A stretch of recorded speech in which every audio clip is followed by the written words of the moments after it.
5 minutos, a gente já vai dar início aqui à nossa programação desta terça-feira, tá? Mais uma vez, é um prazer enorme estar aqui com esse time fantástico de pessoas que são amantes do vôlei de praia e estão com o seu suor em todas as quadras por esse Brasil afora. Hoje nós temos também a honra de termos várias pessoas aqui da quadra, né? O Caetano tinha conversado comigo de algumas pessoas que estavam com interesse em assistir esse bate-papo hoje aqui com o Leandro. Caetano, a gente teve o prazer de emitir os convites, tá? Aos textos que você pediu. Estou vendo aqui o professor Guilherme. Aproveito e cumprimento todos em nome do professor Guilherme e dizer que é uma honra poder ter todos aqui conosco nesse encontro, nada mais, nada menos, com um cara que é nosso parceiro no vôlei de praia no dia a dia e um campeão olímpico, que não é todo dia que a gente tem um campeão olímpico aqui conosco, tá? Mais uma vez, eu vou só soltar alguns avisos, principalmente aquele em relação a imagens. A gente sabe que nós não podemos transmitir, tá? A gente pede que as pessoas evitem a filmagem.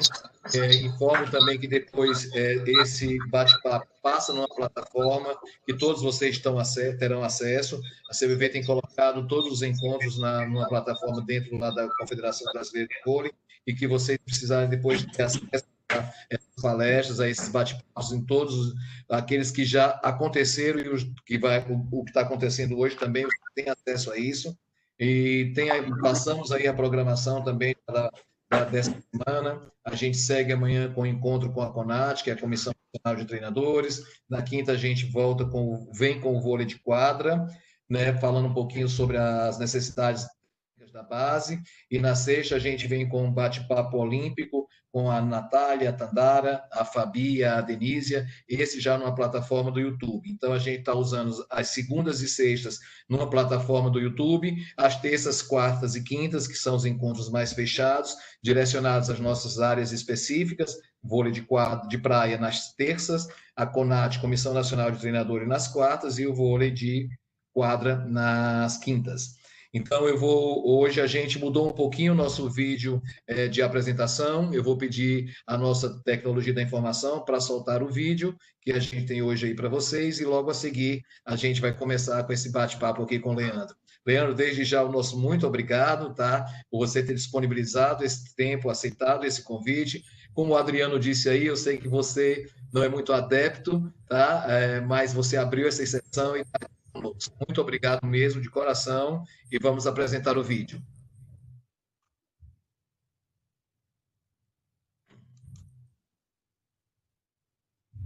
Em tempos de pandemia mundial, quando há um enorme sentimento de desamparo, nós do vôlei brasileiro não podemos dizer isso.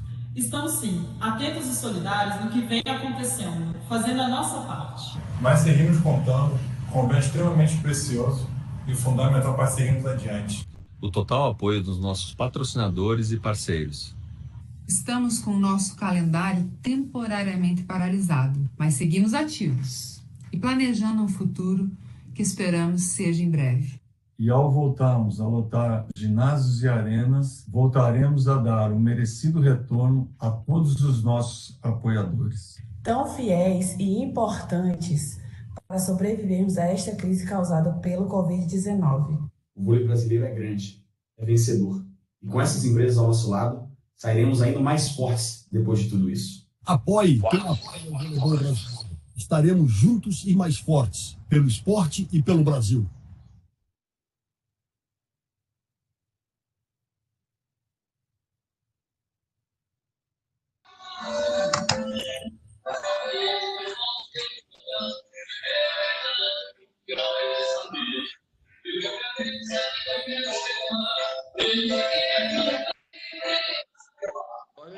Gente, eu sei que é São João, tem alguém aí ouvindo São João, não sei se foi todo mundo ouviu, tá? É uma época boa, principalmente para o Nordeste, mas a gente está sem poder curtir o São João, e vou pedir que todo mundo mantenha os seus microfones desligados para que a gente possa transcorrer com a maior tranquilidade aqui o nosso bate-papo de hoje, tá? Importante, eu estava vendo ali, cada pequena palavra, o trechinho que cada um desses campeões, vários campeões que estão ali, que passaram ali. A gente tem atletas ali que já medalhistas olímpicos, outros ainda que estão buscando realizar esse sonho, mas todos são campeões. Esse vídeo é fantástico. E eu vi lá que o Bruninho fala, né, que o voleibol é grande e é vencedor. E quando a gente olha para esse lado da tela que eu estou vendo aí agora, a gente entende por que a gente é tão grande e a gente é tão vencedor. Porque com tantos profissionais, com a qualidade que a gente tem aí desse lado da tela, a gente só poderia realmente ser vencedor, né? Então, eu queria falar um pouquinho da metodologia que a gente vai apresentar aqui para vocês hoje, tá? O professor Leandro, ele não vai fazer tipo palestra, apresentando slide a slide. Nós temos um slide geral com vários tópicos, e a cada tópico que vai aparecendo, ele vai conversar um pouquinho com vocês sobre esses tópicos, certo? Após esse período que passarmos todos esses tópicos por ele analisados, a gente abre, como sempre, para as nossas conversas. Eu recebo as perguntas, tá? E aí passo para o Leandro, e aí a gente faz um bate-papo virtual, Leandro, após você concluir todos os temas para o qual a gente tem aqui para conversar. Tá ok assim? Então, por tema, não é melhor por tema, não, né? Você acha melhor primeiro... É melhor no final, porque não dá tempo a gente discutir todos. A gente tem mais de 100 pessoas aqui, podendo chegar até 200 convidados, né, e aí a gente, para administrar isso, é melhor a gente conversar no final, que aí a gente troca uma ideia e aí a gente até estica um pouquinho aonde a gente pode esticar, tá bom? Certo? Tá bom. Eu só queria começar fazendo uma homenagem a você, dizer que eu peguei aqui para você, olha, a bola Rio 2016, né? Essa bola deve te lembrar muita coisa, eu não tenho dúvida disso, né? Como eu acho também que esse casaco aqui deve também te lembrar, né? Passa pela tua cabeça, um filme muito grande, mas eu trouxe ele aqui para deixar pertinho da gente aqui hoje, já que o nosso bate-papo é sobre, também envolverá aí o Rio 2016 e muitas lembranças deverá passar aí pela sua mente, né? Nesse momento. Então, se pudermos começar, estamos aptos. Pedro? Peraí, vou compartilhar aqui o conteúdo. Só um minutinho, Pedro, só um minutinho. Antes até da gente soltar o slide, aproveitar que o professor Robson está aí, o Valder já tinha falado no início, a gente hoje dentro da CBV lembrou disso. Hoje nós estamos hoje faz um ano que a gente conquistou um título importante, que foi um tricampeonato seguido mundial sub-21. Ano passado foi na Tailândia, com o professor Robson à frente dessa nossa equipe. É um trabalho de base muito forte que a gente faz. Então, Robson, a gente não poderia deixar de passar essa data. O Valder era o chefe dessa delegação, tão brilhante lá na Tailândia. Fica o nosso parabéns a essa conquista que é impressionante, um título inédito, tricampeão mundial consecutivo, o Brasil na categoria sub-21 no vôlei de praia. Então, parabéns aí a todos. Pedro? Parabéns ao Robson e à CBV. Né? Obrigado, Virgílio. Obrigado a todos. Vamos lá, Pedro. Peço para desligarem os microfones.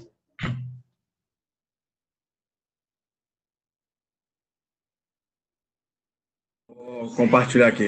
Só um minuto, vou desligar a câmera.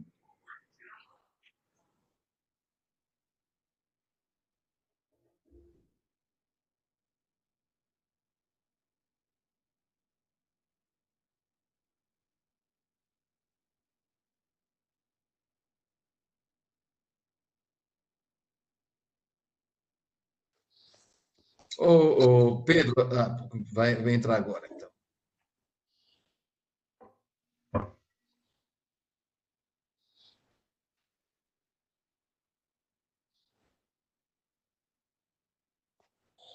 Esse é o nosso convidado, o Leandro Brachola, campeão olímpico, com a dupla Alisson e Bruno, já classificado também para os Jogos de Tóquio, em 2021, com a dupla Alisson e o Álvaro Filho.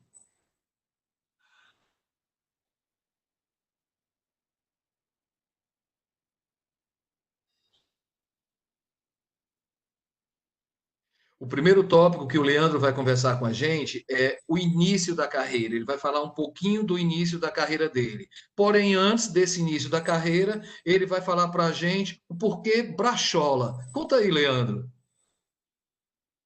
Como a maioria dos apelidos, né? Foi a turma lá de vôlei onde eu jogava. e tinha uma propaganda lá de como é que se escreve Brachola, é com X, é com CH, e se escreve com BIC, tinha uma propaganda assim, e o cara que fazia parte da propaganda era muito parecido comigo, acabou pegando o apelido e ficou. Virou quase nome, né? Tem gente que acha que é meu sobrenome, né? Acha que Brachola é sobrenome. Bom, é um prazer estar aqui. Obrigado pelo convite. Eu estou vendo várias pessoas aqui que estão participando, que eu tenho o prazer de conviver aí ao longo do ano, né? Do circuito.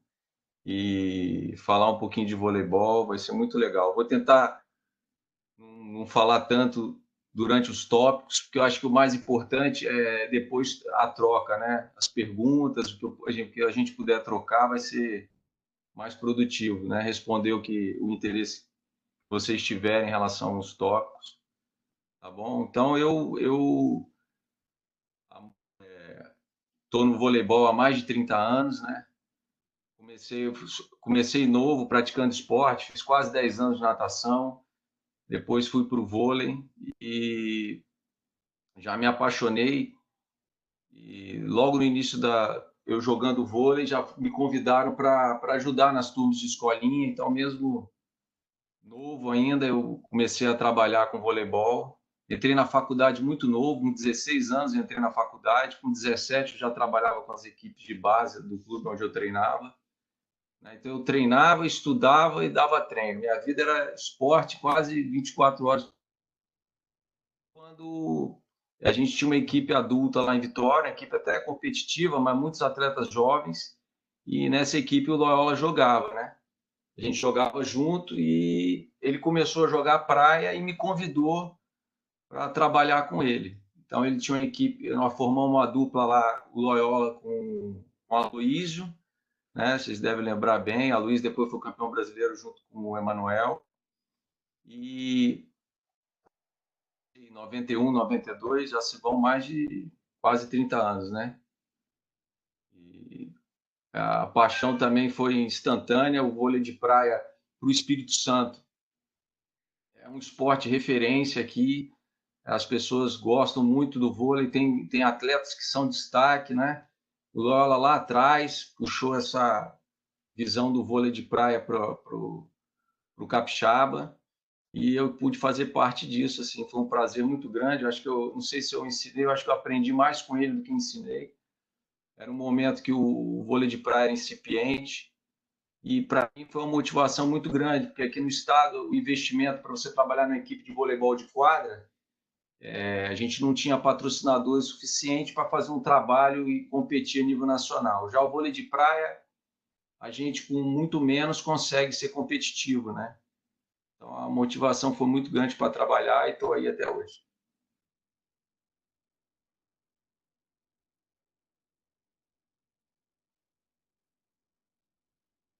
Ó, só um minutinho, entraram 2 itens. Vigília, é o primeiro, tá?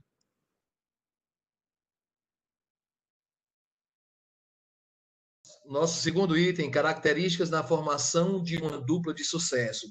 Vamos falar um pouquinho sobre essas características para a formação de uma dupla de sucesso, professor?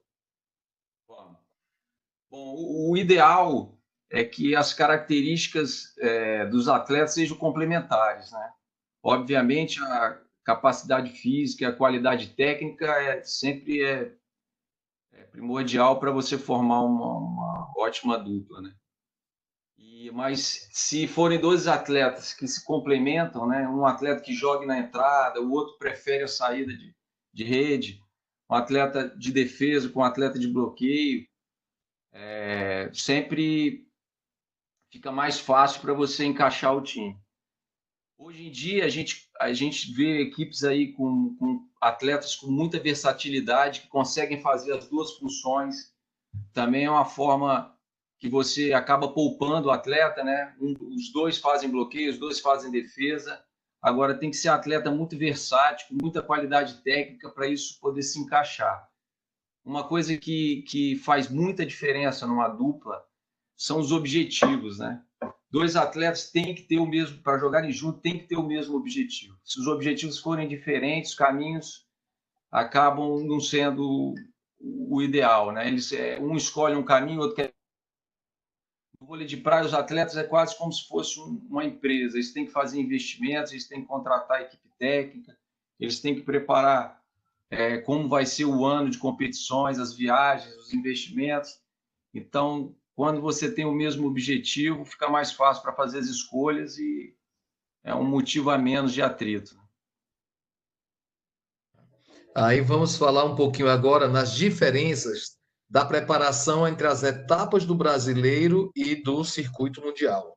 Ou seja, nós temos um calendário brasileiro forte, né? Que a gente começa uma temporada hoje em dia quebrada, ela vai de setembro até normalmente abril do ano seguinte, e você, quando termina essa temporada, você entra com todo um circuito mundial, né? E hoje em dia já o circuito mundial também começando no início do ano, muitas vezes intercalando com o circuito brasileiro, né?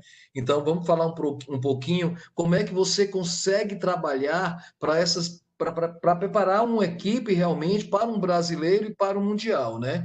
Você vai ter viagem, físico, alimentação, entre inúmeros itens que você precisa se preocupar, né? Então, como funciona essa preparação pré-competição? Então, para uma equipe que joga o Mundial, não é fácil. Tipo, o calendário nosso ocupa praticamente um ano inteiro, né? Então, as escolhas, tem que fazer escolhas difíceis. No caso do brasileiro, que é uma competição difícil, são várias equipes competitivas, equipes novas que às vezes você não conhece, com atletas com muita vontade de crescer, de evoluir. E pega o pessoal que joga o Mundial num período de preparação, normalmente, né? Ou no final do ano, quando a gente chega no Mundial, a equipe está com muito ritmo, mas já desgastada fisicamente, já cansada mentalmente, ou no início do ano, quando a gente está iniciando o trabalho, iniciando a preparação.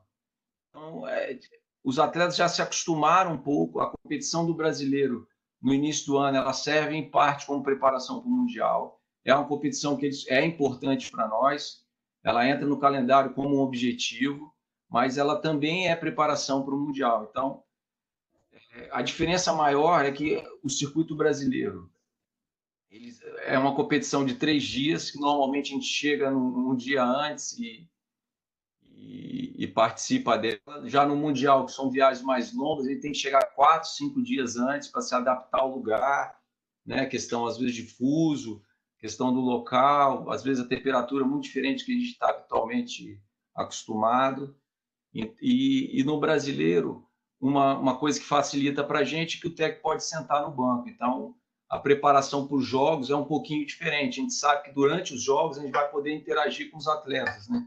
No Mundial, as informações, você tem que passá-las todas antes do jogo. Você não pode nem passar informação durante o jogo, nem do lado de fora da quadra. Então, é um ponto que ajuda muito, ajuda até a gente lidar com o atleta e preparar ele para quando chegar no Mundial, ele poder fazer escolhas ali durante o jogo. Ele percebe um pouco a forma quando a gente faz as escolhas no meio do jogo e carrega isso para repetir no Mundial. Então, o brasileiro é um ponto importantíssimo para o sucesso das duplas brasileiras no Mundial, porque serve de preparação, é uma competição muito difícil, são muitas equipes equilibradas, né? E pega a gente sempre no momento de preparação, que a gente nunca está no ponto ideal, né? Porque a gente deixa para a escolha do ponto ideal no Mundial.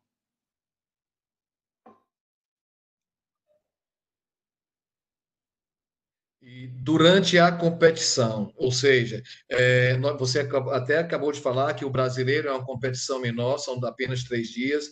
Mundial normalmente é uma competição que leva 5 dias, e se a dupla não tiver direto dentro do torneio Mendró, que é o torneio principal, ela já leva um pouco mais de tempo.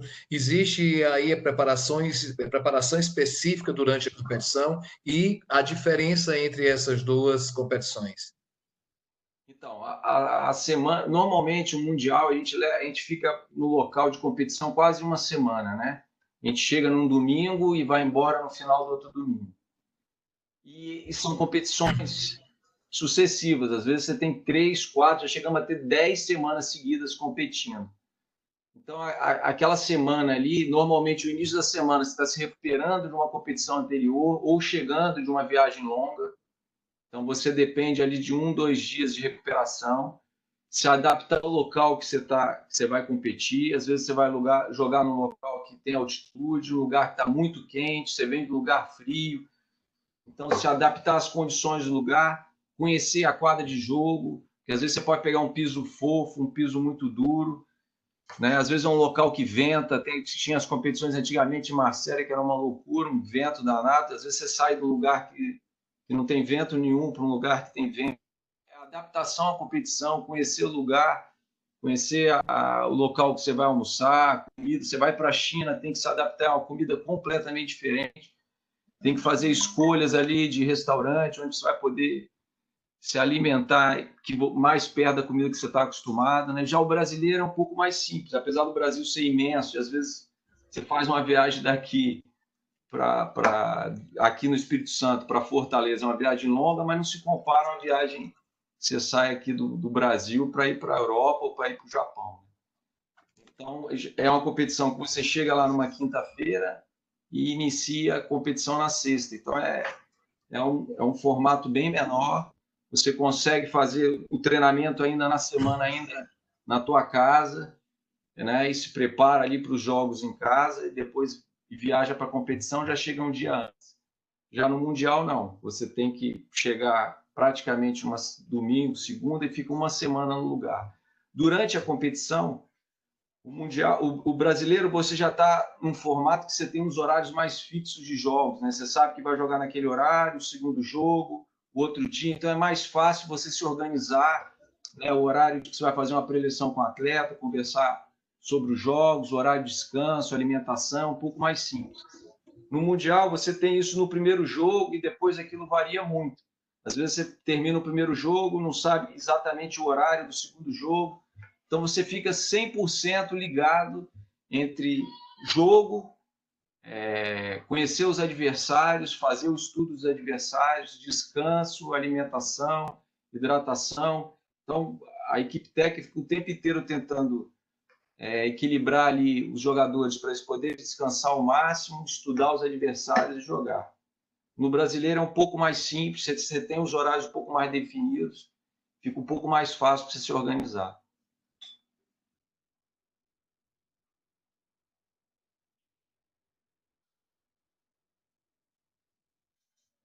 Porque você sabe que o brasileiro, pós-competição, a gente vai ter um período de descanso para ter uma outra etapa do brasileiro, ok, que muitas vezes pode emendar com alguma etapa do Mundial. Mas o Mundial, você às vezes termina uma competição no domingo, na terça-feira já tem outra competição. Existe uma diferença específica em relação ao pós-campeonato?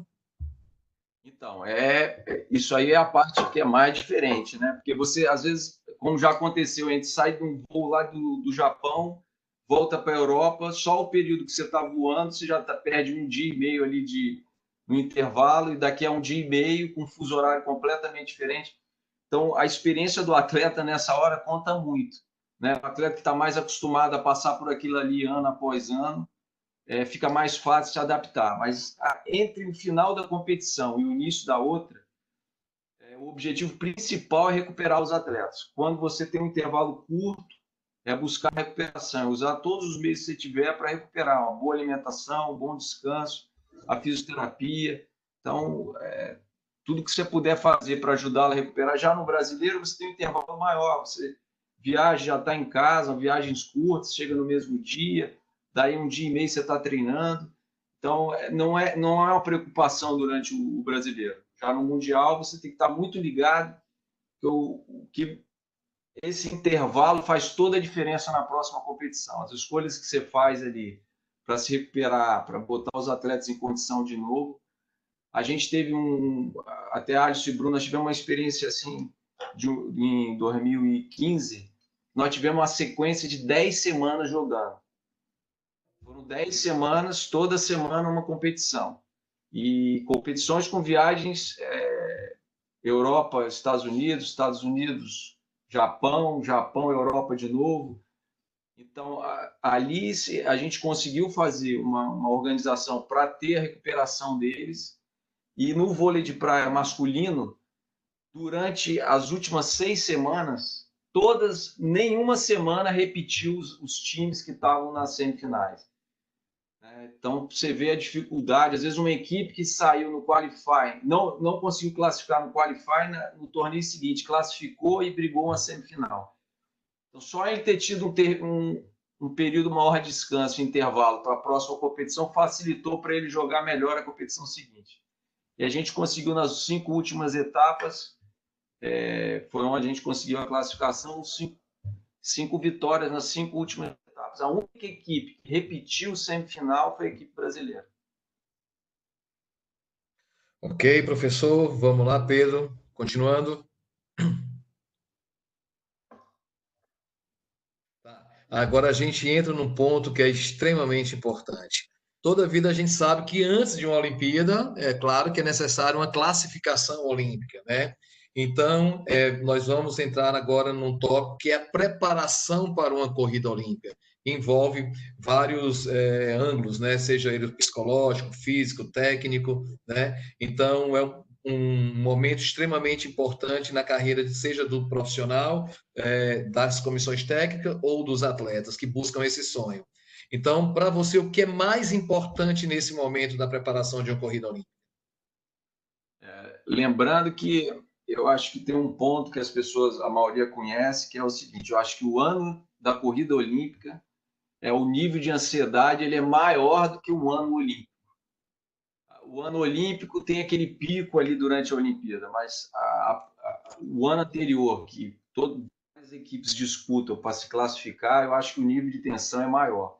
Então, a preparação psicológica é um ponto central para mim. A equipe técnica que vai trabalhar, a escolha da equipe técnica, a importância da equipe técnica, obviamente, ser qualificada, mas principalmente ser experiente, saber lidar com aquela situação, saber como vai lidar com a equipe, como vai lidar com os atletas, como vai fazer as escolhas. O que vale para a classificação, normalmente são uma sequência de 12, 15 torneios, onde você vai tirar 10, 12 principais resultados. Então, vale muito a média dos resultados, como você vai lidar com a sequência. Às vezes, você pode não começar tão bem uma corrida olímpica, mas tem que manter ali concentrado, sempre com a visão no próximo torneio, para tirar o melhor dos atletas, né? Como os atletas vão lidar com isso. Então, o apoio da comissão técnica, eu acho um ponto central. Sabe? A experiência deles, a experiência de conhecer os atletas, de conhecer como eles lidam na situação de tensão, como eles levam de um torneio para o outro. Tem equipes, às vezes, que começam muito bem a corrida olímpica e não conseguem manter os resultados. Então, a experiência da equipe técnica e o envolvimento dela com a equipe, eu acho um ponto primordial. Obviamente que os atletas também, quanto mais experiente, melhor sabe lidar com essa situação, né? Eu tive 2 situações assim bem distintas, né? O Alisson com o Bruno, que era uma equipe que eu conhecia muito, atletas que começaram comigo, eu já trabalhava há mais de 10 anos. E agora o Alisson, que eu já conhecia, obviamente, e o Alvinho, um atleta que chegou, que eu não tinha ainda trabalhado em sequência com ele, tinha trabalhado muito pouco lá atrás, mas não conhecia tanto no dia a dia. Então, foi um desafio maior, porque a gente foi se conhecendo ao longo da competição e, tudo que eu podia fazer para ajudá-lo depende desse conhecimento, né? Quanto mais você conhece o atleta, mais você sabe a maneira que você vai lidar com ele, vai agir com ele, as informações que você vai passar para ele para poder ajudá-lo. Então, foi um desafio a mais durante essa corrida olímpica, o pouco tempo que eu tive com a equipe, como a equipe ia lidar nas situações e como a gente poderia trabalhar para ajudá-los. Então, a experiência da equipe técnica e uma preparação psicológica, eu acho fundamental, né? O brasileiro é muito emotivo, né? Ele bota vontade, bota uma carga de emoção em cada competição, em cada jogo. Então, ele saber lidar com as emoções para tirar o melhor dele é fundamental na preparação para a corrida olímpica. Pedro? Vamos falar agora os momentos cruciais. Quais são os momentos que você considera mais importante no ano da corrida olímpica? Então, eu acho que são vários pontos. O ideal é que que seja uma equipe que você já está trabalhando, que você já conheça, que você está fazendo uma sequência de trabalho, né? Que a equipe já te conhece, já sabe o ritmo de trabalho que você vai impor, você já sabe como os atletas reagem ao treinamento, você sabe o que mais precisa trabalhar. Então, esse é o ideal. Nem sempre você tem esse ideal, né? Quando você não tem isso, nessa última corrida olímpica, a maior parte do tempo foi conhecendo o atleta. Então, os momentos mais importantes são os momentos de dificuldade que ele passa. Como ele vai lidar com aquilo? Como ele vai lidar com a frustração de ter um resultado muito ruim e se preparar para o próximo torneio, né? A gente teve momentos de dificuldade, momentos de se ajustar. Então, a atitude boa que a gente conseguiu levar desses momentos difíceis, eu acho que fez toda a diferença para a sequência final. Então, os momentos mais importantes são os momentos mais difíceis. Como você vai lidar com eles? Como você está preparado para lidar com eles? Como você está preparado para fazer as escolhas que você tem que fazer para melhorar o time, para evoluir, a comunicação entre eles. Então, como você lida com isso que faz toda a diferença.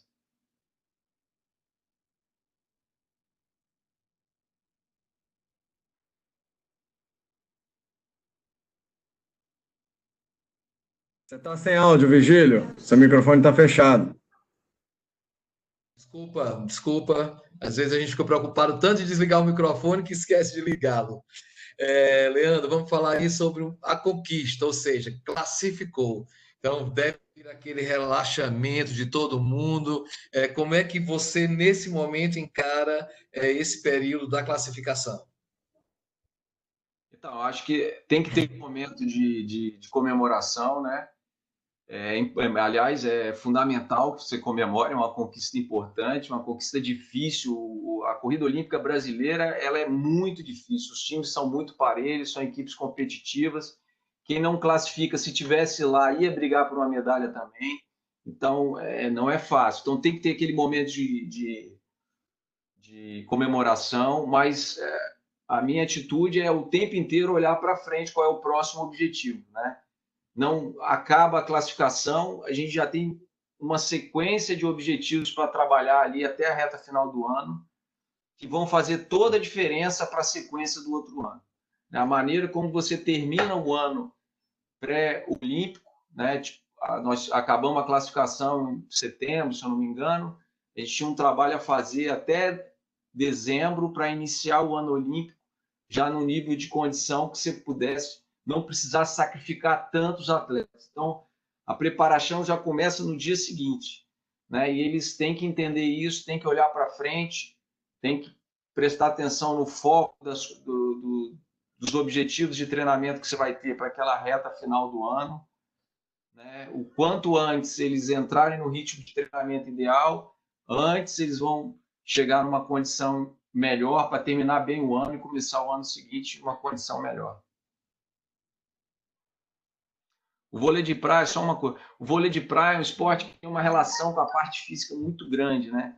A parte física ela é determinante, também é um esporte muito mental, então o conjunto dessa preparação ela depende de tempo, né? Quanto mais tempo você tiver para trabalhar, tanto a parte física, a parte mental, evoluir tecnicamente, quanto mais tempo você tiver, melhor, né? Então, você não pode esperar chegar à reta final de preparação para trabalhar isso. Quanto antes você começar, melhor para o time. Perfeito, Leandro. Vamos em frente. Pedro, obrigado. A gente vai falar agora de como se preparar para a disputa dos jogos, né? Ou seja, como se preparar na realidade para cada uma dessas competições, porque elas têm particularidades, elas são diferentes umas das outras, né?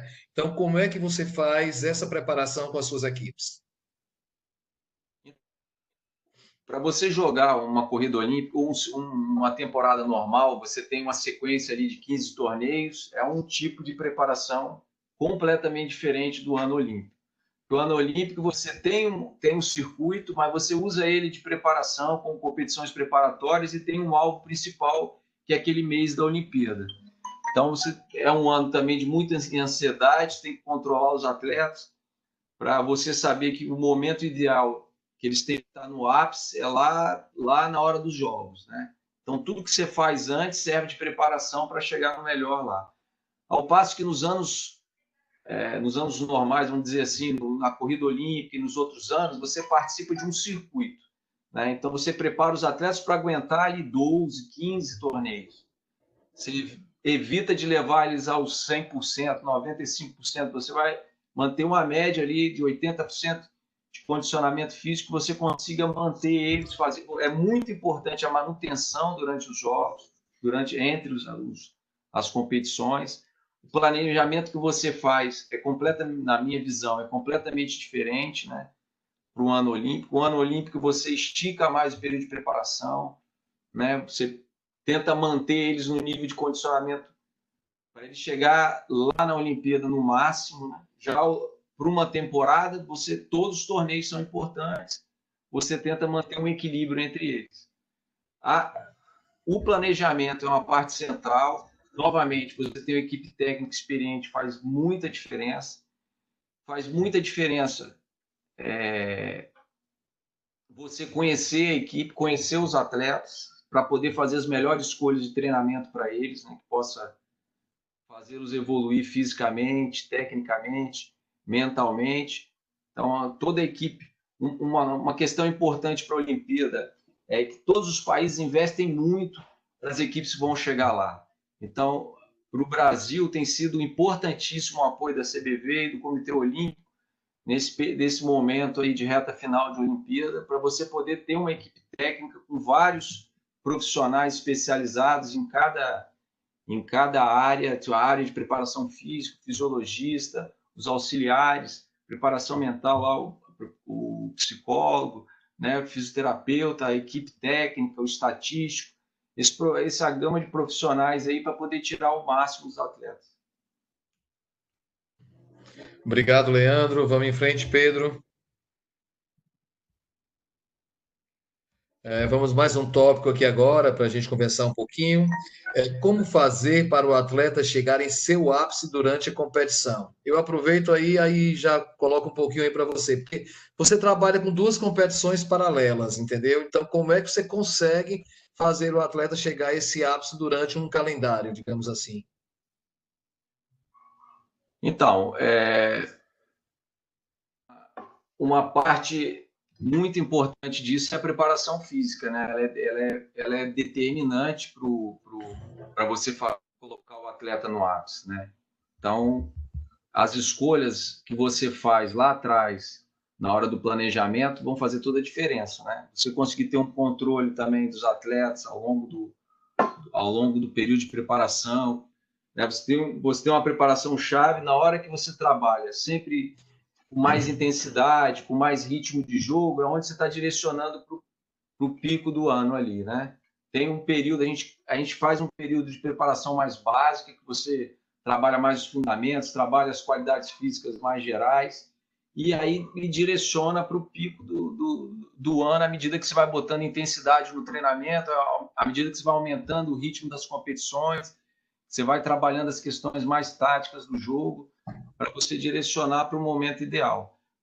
No ano olímpico, né, buscando a Olimpíada, né, o importante é você saber as escolhas ao longo do ano, de acordo com o time que você tem. Os atletas são diferentes e têm necessidades diferentes. Dependendo da qualidade física que ele precisa ser trabalhado, ele precisa de mais tempo ou menos tempo. Então, são escolhas assim, importantíssimas do preparador físico, junto com o fisiologista, junto com a comissão técnica, para direcionar o trabalho para o momento certo. Quando você direciona, no meu ver, a parte da intensidade do treino, a parte do ritmo de jogo é onde direciona para você colocar ela no ponto ideal para competir. Boa, Leandro. Vamos lá, Pedro. Cheguei onde eu queria, ganhar uma medalha olímpica. Então, vamos embora conversar um pouquinho. Como é ganhar uma medalha olímpica, entendeu? Dá um pouquinho aí do seu testemunho sobre isso e a gente vê que você saiu lá do início da tua carreira com um atleta, quando você começou, que te convidou para iniciar, no vôlei de praia, até então você não estava no vôlei de praia, e você tem toda essa preparação e chega a esse sonho de ganhar uma medalha de ouro olímpica. Conta um pouquinho aí para a gente sobre isso. Para mim, o sentimento foi de um presente muito grande, né? Eu tive a possibilidade também de trabalhar com dois atletas que, de uma certa forma, o início do trabalho deles no vôlei de praia foi comigo, né? O Bruno tinha 18, o Alisson 17 para 18 anos.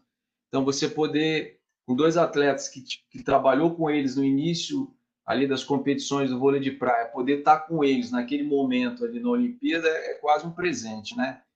E dois atletas fantásticos, né? Que conseguiram chegar nessa medalha aí, que foi um momento espetacular. Além disso, sendo no Brasil, né? Que teve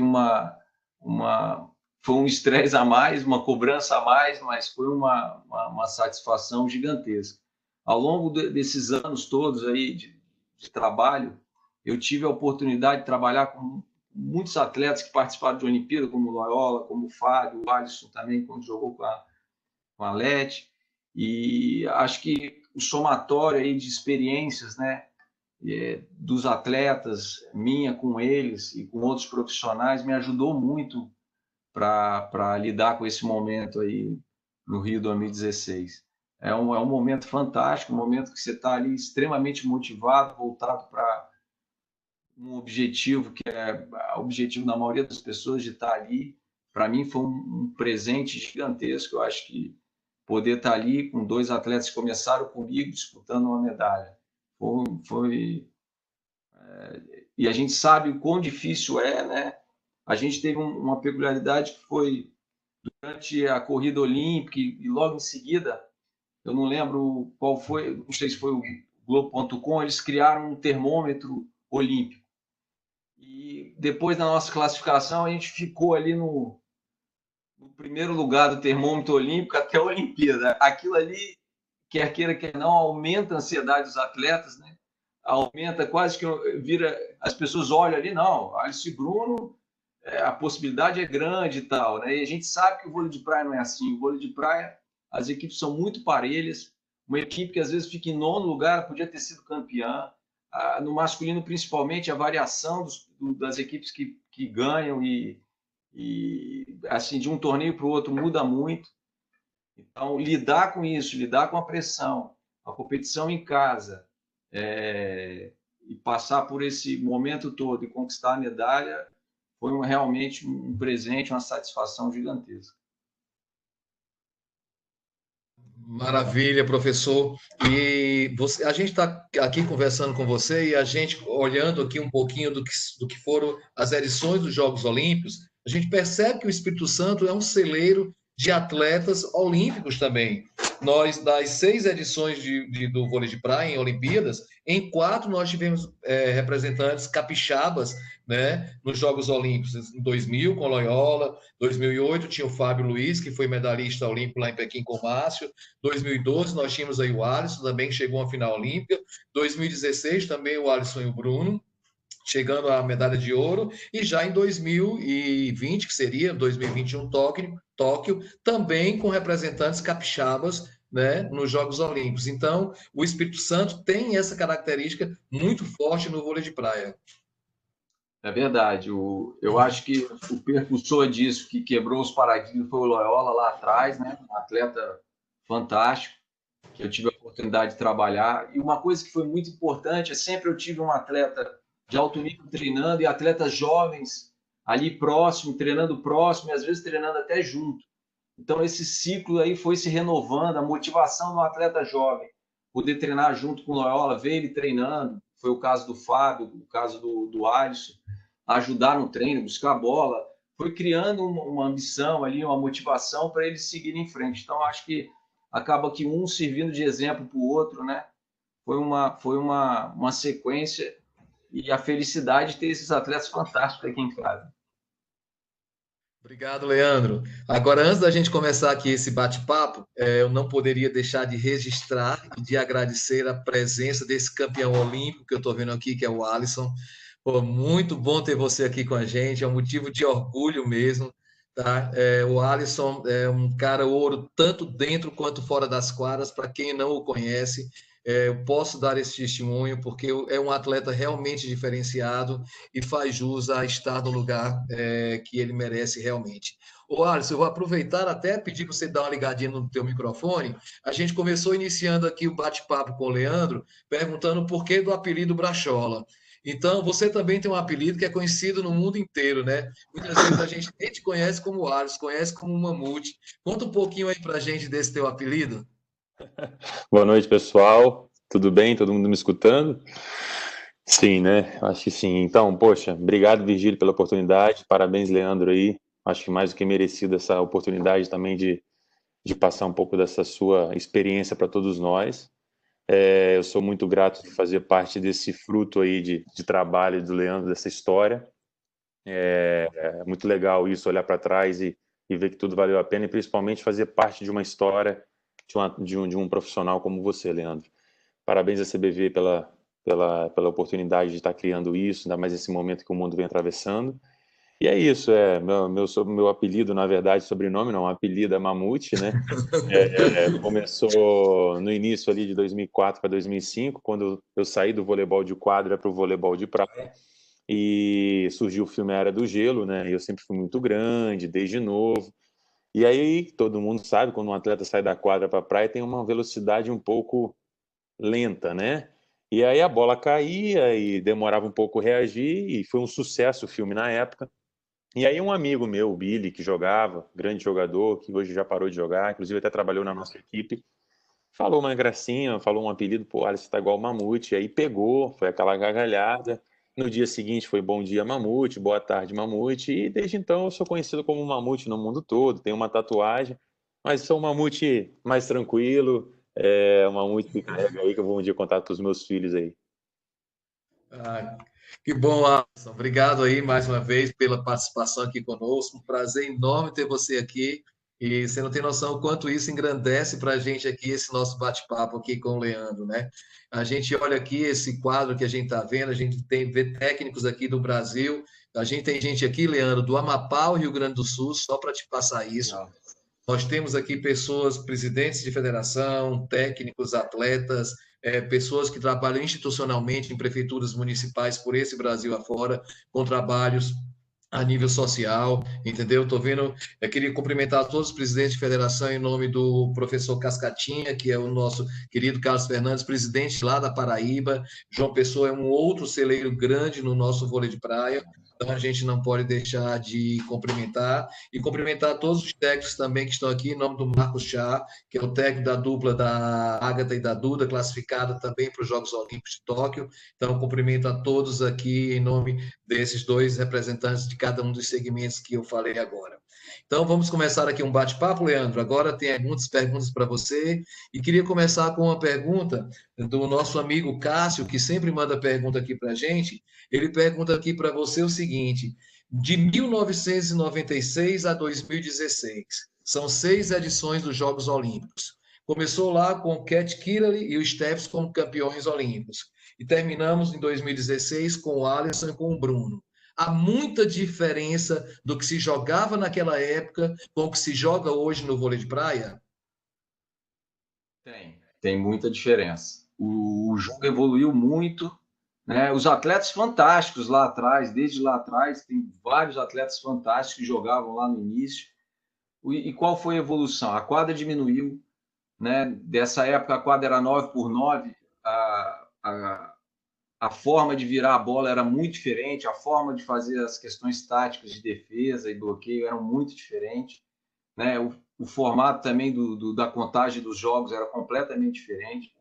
E o jogo de lá para cá foi ganhando força, foi ganhando velocidade, os atletas foram ficando mais altos, mais fortes, o formato da competição mudou um pouco, não os Jogos Olímpicos, que continua tendo um intervalo entre os jogos e tal, mas lá atrás as equipes faziam até 4, podiam fazer até 5 jogos no mesmo dia, já aconteceu, né? Hoje em dia isso não acontece mais, em hipótese nenhuma, dificilmente, poucas vezes a pessoa joga, às vezes 3 vezes no mesmo dia. As equipes ficaram muito altas, o vôlei masculino, os atletas têm 2,13 m, 2,15 m, né? O Ricardo lá atrás era um gigante com 2,1 m, né? Continua sendo um gigante por tudo que ele representa. Mas hoje em dia, perto dos atletas 2,15 m, ele já não é tão grande assim. Né? Então, eu acho que a força, a velocidade do jogo, foi dois fatores que mudaram bastante do início para agora, né? Ok. Obrigado, Cássio, pela pergunta, sempre está interagindo aí conosco. E agora vamos ao professor Ricardo França, de Pernambuco. Numa temporada, como a que você citou, de 10 semanas seguidas de competições, tá? Como é feita a manutenção da parte física e da parte técnica desses atletas durante essa maratona? Então, se você imaginar que a semana de competição, você normalmente chega no país onde você vai competir numa segunda-feira de manhã, na melhor das hipóteses, né? Você chega numa segunda-feira de manhã e é um dia para você descansar e normalmente você tem a quarta-feira, normalmente, né? Se você é uma equipe que está dentro, né? Se está dentro do ranking e não precisa jogar o Qualify. Você tem que jogar o Qualify, aí você passa, na verdade, o tempo inteiro entre viagem, descanso e inicia a competição. Você não tem nem como fazer uma manutenção para a próxima competição. Mas, normalmente, as equipes que estão dentro, elas usam ali o dia da terça-feira para fazer uma manutenção técnica e manutenção física, né? Um trabalho muscular para manter. Mas isso é uma avaliação que você faz ao chegar na semana de competição. Você pode chegar também e sentir que o seu time está muito desgastado, você pode privilegiar um momento de recuperação antes de entrar na próxima competição, ou não, né? Isso depende ali da sua avaliação ao longo dos torneios e da tua experiência com os atletas, né? Mas você tem normalmente a terça para fazer um trabalho técnico e você não pode exagerar no que você está fazendo, porque também você não pode desgastar ele, que a competição está começando. Então, tudo tem que ser... Na verdade, a maior parte da preparação ela é antes, né? Ali são ajustes que você vai fazendo para evoluir o time. Não tem um treinamento realmente durante esse período. Ok. E tem uma pergunta aqui, Leandro. Como é que você vê hoje o nível técnico do masculino internacional? Que análise você poderia fazer dos possíveis adversários olímpicos? Então, o vôlei de praia masculino ele é muito competitivo e sempre foi, né? Dos últimos 10 anos para cá, as equipes são muito parelhas. Uma equipe fica em nono, na outra etapa ganha. Uma equipe que tem dificuldade de passar no Qualify, entra no torneio e consegue ser competitivo e chegar na semifinal. Então, o masculino ele é muito parelho, né? Hoje nós temos equipes da Polônia, uma equipe forte, a equipe da Noruega, uma equipe forte, as equipes do Brasil são equipes fortes. Os Estados Unidos estão renovando um pouco a equipe deles, mas os atletas são experientes e podem fazer um bom campeonato, né? A Holanda é uma equipe fortíssima, foi terceira na última Olimpíada. A Itália é a mesma equipe que foi vice-campeã olímpica. Eu acredito que tem de 10 a 12 equipes que vão brigar pelas medalhas. Acho que são várias equipes que são equipes mais ou menos que se revezam ali entre os torneios, né? Realmente o vôlei de praia, o esporte está muito competitivo e muito nivelado. Tem a Noruega, que é uma equipe que se destaca em termos de resultados. Então eu diria que a Noruega, a Rússia e a Alemanha são 3 equipes que estão se destacando em resultado, mas também não garante que na competição eles vão dar o melhor resultado. A Noruega é uma equipe que teve os melhores resultados nos últimos 2 anos, mas não conseguiu ganhar a Copa do Mundo, que foi a principal competição do ano passado, né? Para você ver como é muito competitivo. É engraçado essa observação que você falou aí agora em relação à Noruega, que eu acho que é o Soren e Moron, às vezes eu esqueço um pouquinho lá os nomes deles. Digamos que as 2 competições mais importantes, que seriam a Copa do Mundo e depois o Finals, foram as 2 das competições que eles não conseguiram ganhar, né? Importante, né? Não é? Como muda um pouco tudo. Não é fácil, é muito competitivo, o nível é muito equilibrado, né? Se você faz uma escolha para estar equilibrado ao longo do ano e ter bons resultados, na hora daquela competição-alvo, dificilmente você vai ter o melhor resultado. Então, às vezes, as equipes, na hora das escolhas, isso faz muita diferença também. Temos mais uma pergunta aqui, Leandro, em relação à alimentação, que você passa por diversos lugares do mundo, né? Onde você tem uma diversidade muito grande de alimentos. E especialmente quando você chega na cultura oriental, que em muitos lugares os brasileiros têm muita dificuldade com a alimentação, principalmente na China. Como é que você poderia falar um pouquinho isso e como é que se orienta aos seus atletas em relação à alimentação nesses países? A minha orientação é comer pouco, normalmente, para os meus atletas. Mas eles têm um nutricionista, né, que faz o trabalho de escolha da alimentação deles, e a experiência deles conta muito também, né? Se for contar o Alisson que está aqui, que eu estou olhando, quantas vezes ele já foi para a China, então essa experiência conta muito ao longo do ano, né? À medida que a gente vai chegando no torneio, já conhece um restaurante que pode se alimentar. Não é fácil, realmente na China não é fácil. O ano passado nós tivemos uma competição na China que realmente foi muito difícil, foi um lugar que a gente não tinha ido ainda, e bem assim, China mesmo, sabe? Sem muita coisa que fosse mais geral, mais internacional. Então, foi uma semana muito difícil lá.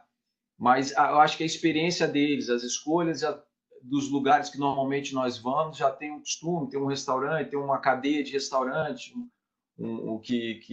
internacional. A gente tenta escolher as coisas mais simples e repetir. Você está numa semana de competição, você não vai experimentar uma comida nova, né?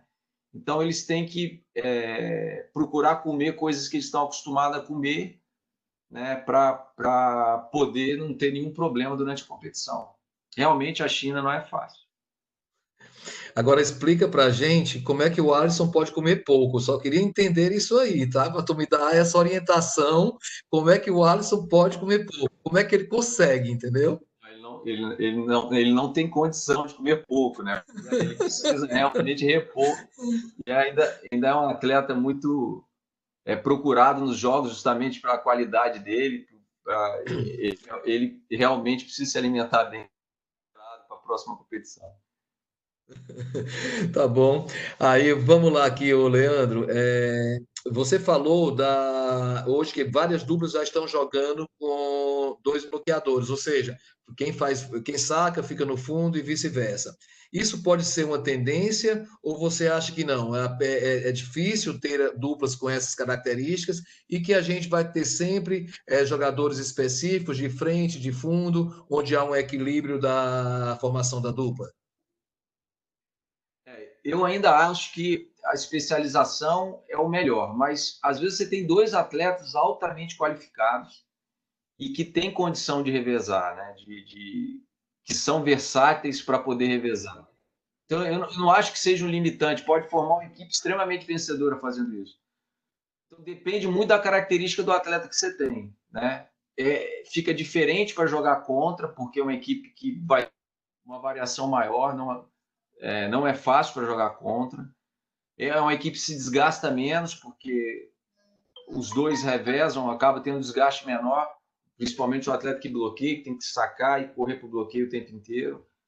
Mas eu ainda acho que a especialização ela leva uma certa vantagem. Mas eu não consigo dizer que isso é obrigatório, entendeu? Eu acho que depende da característica dos jogadores, da qualidade deles. Às vezes você tem 2 atletas com muita qualidade e para botar junto funciona melhor revezando. Então aí você tem que seguir o que a característica dos jogadores te pede. Eu pessoalmente, se puder ter um defensor muito especialista, um bloqueador muito especialista, eu vou preferir, mas eu vou escolher de acordo com a característica deles. Ok. Vamos aqui ao professor Renato Neves, de Porto Alegre. Leandro, primeiro ele parabeniza, né? Parabéns pela sua fala, muito clara, precisa e esclarecedora para todos nós. Eu gostaria de saber como você refaz a sua periodização, tanto na parte técnica quanto na parte física. E nessa mudança de datas das Olimpíadas, que seriam para acontecer nesse ano, né? Esse ciclo olímpico é quebrado e você vai precisar também deixar os seus atletas prontos para 2021. Então, refazer todo um planejamento? Refazer é outro planejamento, né? A partir do momento que eles tomaram a decisão de mudar a Olimpíada, naquele momento ali, a gente tem que virar a chave e fazer uma nova escolha, traçar novos objetivos, traçar um novo planejamento, né? Naquele momento ali, já mudamos completamente o que a gente estava fazendo e os objetivos que a gente passaria a fazer dali então. Então, é um novo processo, completamente diferente do anterior, porque a gente já estava ali em março, né? Em março a gente ainda estava em competição e eu acho que em abril eles tomaram a decisão. Então a gente já estava numa sequência de trabalho, já partindo para as competições preparatórias para a Olimpíada. Então, quando eles tomaram a decisão, nós mudamos completamente o planejamento, temos que esperar ainda, que não estamos podendo ainda treinar completamente, né? Só parte dos treinamentos estão sendo feitos. E a hora que a gente retomar, que a gente vai refazer realmente o planejamento para frente. Obrigado. Agora temos uma pergunta aqui do professor Robson, nosso tricampeão mundial aí, sub-21. Leandro, parabéns pela trajetória da sua carreira e por todas essas conquistas. Isso é motivo de orgulho para todos nós. Com a parte técnica, tática e física, ok. Gostaria de saber de você quais características você considera essenciais para atingir o sucesso, tanto do técnico quanto também dos atletas. E se puder classificar em ordem hierárquica. Olha, eu tive a felicidade de trabalhar com muitos atletas diferentes, né? Eu costumo dizer que assim, me perguntam a característica. É lógico que você tem um atleta extremamente competitivo, extremamente focado, é um ponto, eu acho, fundamental, né? Que gosta da competição, que é muito concentrado para jogar, que escolhe um objetivo, foca nele e vai em busca dele. Eu acho que isso é um ponto central. Mas você vê atletas diferentes, o que faz a diferença, talvez, seja a preparação que você usa para ele, né? Como explorar o máximo da capacidade dele, ajustar a postura dele, as atitudes dele para tirar o máximo dele. Então, você está sempre aberto para cara. Já vi atletas que tinham um nível de ansiedade muito alto para jogar, né? Que às vezes pode atrapalhar no jogo e aprender a lidar com isso e depois ser um atleta extremamente vencedor. E já vi atletas extremamente competitivos que não conseguiam usar isso a favor deles, né? Às vezes se perdiam no meio de uma competição, numa situação de dificuldade. Então, o principal é você conseguir tirar o máximo da característica que eles têm, evoluir a parte que importa, melhorar a parte que precisa melhorar. Para um técnico, eu acho que o bom senso é uma coisa muito importante para você lidar ali com o dia a dia. O vôlei de praia tem uma característica diferente da quadra, que os relacionamentos acabam se tornando muito pessoais, né? Porque é um técnico, 2 atletas, você viaja em 3, viaja em 4, a cobrança é muito pessoal, né? Você vê o tempo inteiro o que o atleta está fazendo. Às vezes na quadra você está numa viagem, estou em contato com o atleta só na quadra de treinamento, na hora do jogo. Na praia o contato é ali o tempo inteiro, então você saber lidar com aquilo ali, puxar o máximo do atleta, saber fazer as escolhas para ajudar ele. Eu diria que para o atleta, em primeiro lugar, eu acho que a concentração e a competitividade são 2 pontos fundamentais. Assim, um atleta que gosta de competir, que é competitivo, encara a competição com um prazer e permanece fazendo a ação, buscando o jogo, na hora do jogo, na hora da competição, consegue estar focado no objetivo. Acho que são pontos centrais assim, para o atleta. Para o técnico, eu acho que, apesar da gente estar ali para ensinar e tudo, eu acho que aprender é a qualidade principal do técnico, né? Que o Alisson não me ouça, mas eu aprendi muitas coisas com ele e ensinei para os outros, né? Então, eu tive a possibilidade ali durante o dia a dia de trabalho tá aprendendo também com eles, sabe? Às vezes fazem escolhas, às vezes escolhas difíceis que você nunca tinha imaginado. Aquilo se aproveita como uma experiência e repassa para o outro atleta, né? Então você tem que estar aberto a aprender sempre, né? Tem uma outra pergunta aqui que fala que o circuito mundial hoje ele está com o sistema de competição praticamente igual ao do brasileiro, né? Onde quando você já tem a ansiedade da estreia na primeira partida, porém, se você perder essa primeira partida, você vai para um segundo jogo onde é tudo ou nada. tá? Como é que você trabalha a ansiedade com os seus jogadores caso eles percam a primeira partida? Então, o atleta ele vai se acostumando com essa rotina, né? É muito importante ele estar olhando para frente na hora que ele está no jogo, em vez dele pensar nas consequências, ele pensar no objetivo. Você trazer o atleta sempre para pensar no objetivo, no que ele tem que fazer, nos objetivos do jogo, qual a estratégia que ele vai usar, quais as escolhas que ele tem que fazer. Então, ele olhar para os objetivos, olhar para as atitudes que ele tem que tomar durante o jogo e não ficar pensando muito nas consequências, eu acho que não ajuda muito. Ajuda você estar focado, concentrado, sabendo a estratégia que você vai usar no jogo e olhando para frente, né? A gente está aqui com a Edilene, primeira-dama lá da Bahia, onde ela fala que foi uma honra participar dos Jogos Olímpicos e ela estava lá e teve a felicidade de marcar todos os pontos da dupla na final olímpica, que era ela que estava marcando o placar. Está dizendo que está passando um filme aqui na cabeça dela, daquele momento, onde ela marcava e não podia torcer, mas o coração dela disparava, e ela está dizendo que o ouro olímpico veio com uma manchinha de dendê, mas eu vou corrigi-la, porque a muqueca capixaba não leva dendê, o Edilene, entendeu? Né? Mas é só para agradecer a participação dela, que está sempre aqui conosco, entendeu? Tem mais uma pergunta aqui. Como é feita a periodização dos treinos da parte física numa temporada com etapas nacionais e internacionais? Então, são duas competições diferentes, mas você tem o mesmo objetivo sempre, que é o título. Como é que essa periodização é feita? Então, apesar o título é um objetivo, tanto no brasileiro quanto no mundial, a gente tem que fazer escolhas, né? Não tem como você manter um atleta 9, 10 meses no melhor nível dele. Então, normalmente, o brasileiro é uma competição que você acaba usando ela como preparação, apesar de ser objetivo, você quer chegar nela, você quer vencer, mas ela faz parte da preparação para o Mundial, né? Você vai atingir o máximo no Mundial, né? E também pelo formato do ano, obviamente, algumas etapas do brasileiro você vai estar no nível ali perto do excelente, mas normalmente as primeiras e as últimas do ano anterior pega o atleta um pouco mais desgastado ou então iniciando o treinamento. Então, a periodização é mais... O objetivo maior dela é no Mundial e as competições do brasileiro servem de preparação.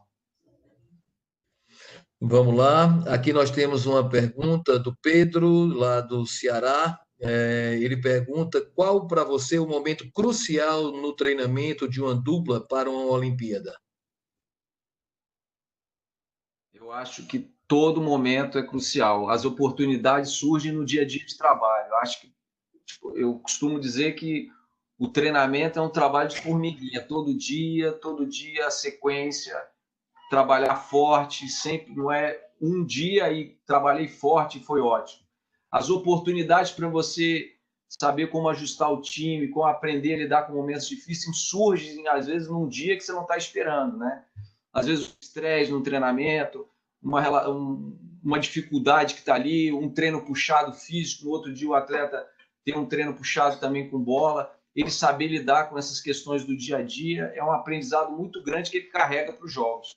Então, acho que é um trabalho diário que você tem que tentar manter ali todo dia tirando o máximo. Quando você chega na competição, você não tem essa escolha, agora eu vou dar o máximo. Ele está acostumado a dar o máximo todos os dias de treinamento. Ele chega lá e tem que repetir mais um dia, né? Então, eu acredito que você tem que aproveitar o dia a dia, todo momento do treinamento para a tua equipe realmente estar preparada para jogar os jogos.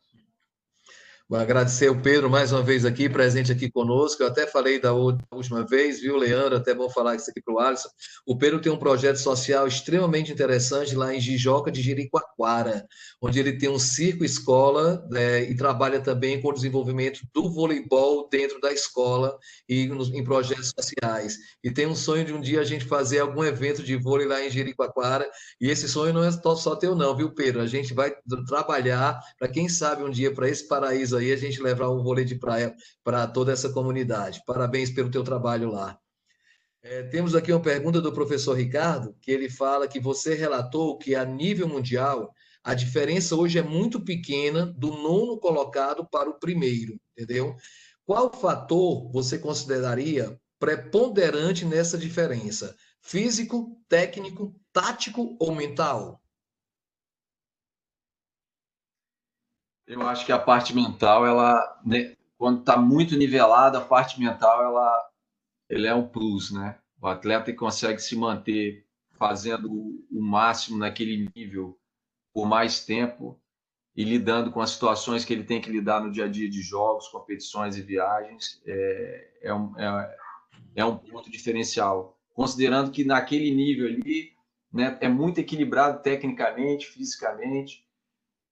Obviamente, pode acontecer, tem uma equipe que se sobressaia por causa do físico, tem uma outra que se sobressaia por causa das questões técnicas, mas acho que o mental, nessa hora, faz a diferença. Tá. Vamos lá. O professor Cláudio pergunta o seguinte: a execução pura e simples de determinado fundamento da técnica requer uma série de valências físicas, como, por exemplo, flexibilidade, força, velocidade de movimentos, etc. Qual desta é a mais difícil de se trabalhar no vôlei de praia? Então, eu acho que a mais limitante é a coordenação, né? Que vem antes de tudo. Mas o vôlei de praia ele depende muito da força. Por você fazer no ambiente uma areia, muitas vezes uma areia pesada, uma areia fofa, o vôlei de praia, o nível de força ele é determinante, né? Obviamente isso é equilibrado com a velocidade, né? Porque às vezes tem atletas muito leves que conseguem com a velocidade suplantar, mas o nível de força eu acho fundamental para um atleta de vôlei de praia. Ok. Professor Hudson pergunta: o trabalho de recuperação dos atletas de um jogo para outro, como é que é feito essa recuperação? Então, eles têm uma rotina de alimentação, suplementação que eles têm que fazer, que já estão acostumados, que é muito importante, né, para ter a energia necessária aí para a partida seguinte. Mas isso depende muito, porque no vôlei de praia você não tem muita escolha, né? Às vezes você faz um jogo, 2 horas depois você tem que fazer uma partida, então é um procedimento. Às vezes você vai fazer um jogo hoje e só no dia seguinte, ou como na Olimpíada, você faz um jogo a cada 2 dias. Então, depende muito do tipo de competição e do intervalo que você tem. Normalmente, os atletas utilizam uma fisioterapia, algum trabalho para ajudar na recuperação, para não acumular nada para a sequência dos jogos. Essa parte da alimentação e o descanso em si, né? Mas depende muito da distância entre um jogo e outro. Está dizendo aqui, professor, que a gente viu no Brasil um fato atípico, um ano antes dos Jogos Olímpicos, a separação de várias duplas dentro do cenário nacional, tá? Como é a participação do técnico nesse momento? Ele apenas é comunicado dessa decisão ou ele tem interferência, né, direta nessa separação, nessa mudança de equipes? Você repete o iniciozinho? Eu não peguei o iniciozinho, desculpa. Que se viu no Brasil, um ano antes da corrida olímpica, a quebra de várias duplas do cenário nacional. Então, ele pergunta se o técnico tem alguma interferência nessa separação ou se, na maioria das vezes, ele é apenas comunicado que os atletas estão se separando. Normalmente, quando você está com atletas ali experientes, atletas com 28, 29, 30 anos, normalmente a decisão principal é do atleta, né? Não tem como deixar de ser. São atletas que já têm uma experiência, já têm uma vida. E, normalmente, muitas das vezes, é em comum acordo com o técnico. Eu acho que depende muito de caso a caso, né? Não tem pode também o técnico tomar uma decisão e dar uma opinião. Mas eu acho que a decisão final deve sempre passar pelos atletas, né? Porque, depende, obviamente, estão com atletas mais jovens, o técnico tem uma participação maior. Está com atletas mais experientes, é mais uma decisão deles, né? Ok. O professor André pergunta, primeiro ele parabeniza você, parabeniza o Alisson, né, e toda a equipe de vocês. Para a corrida olímpica, se vocês consideram que o sparring ele é importante ou ele é irrelevante. Acho que se você puder ter uma equipe competitiva treinando com você, eu acho assim, muito difícil duas equipes do mesmo nível treinarem juntas, né? Duas equipes com os mesmos objetivos, eu acho que não acho que é o ideal, mas se você consegue ter uma equipe mais jovem, que tem às vezes um objetivo diferente, mas uma equipe competitiva treinando, você utilizando ela em situações de treino, eu acho muito importante. Eu acho que ajuda muito, ajuda na qualidade do treino e na variação que você pode fazer para os atletas. Aqui eu vou só fazer o comentário do professor Alex, Alex Viana, acho que é o Alex da Paraíba. Se eu estiver errado, me corrige, viu, Alex? Mas ele acredita que hoje é uma tendência nas peneiras cada vez mais se buscar atletas altos. Então, até indo ao encontro que o Leandro falou, ele pede para a gente sempre ver com carinho a tendência de ser observada para não se desprezar nunca o talento, né? Isso é importante, tá? O talento, porque quando a gente olha, a gente está olhando uma questão, né? Quando a gente pega aí entre os brasileiros, pode citar o exemplo aí do Bruno, do Alvinho, e do Guto, e outros atletas que não são altos, mas a qualidade física, o Guto extremamente rápido, o Bruno e o Alvinho extremamente fortes, rápidos. Então, eles também têm questões físicas que são diferentes da maioria, entendeu? Não é só a altura que conta, né? Outros componentes também, sem contar a qualidade técnica deles, né? Muita gente aqui mandando os parabéns, viu, Leandro, para você, para o Alisson, gente aqui dizendo que é fã do Alisson. O Carlos também manda os parabéns aqui para o Leandro, o Alisson e Alvinho, né, torcendo por vocês. A Edilene também, mais uma vez, manda os parabéns aqui para o Alisson. Excelentes dicas de alimentação durante as competições. Agora nós vamos uma pergunta aqui do professor Marcos Chá, tá? Acho que esse a gente conhece bem, né? Os Jogos Olímpicos têm um formato de competição muito diferente do que estamos acostumados, com jogos mais espaçados. Em função disso, quais os detalhes que devem ter uma atenção especial? Os jogos, o atleta normalmente está acostumado a fazer 7, 8 jogos em 4 dias, né? Então, inicia a competição, ele entra no foco ali dos jogos, quando vai ver, acabou.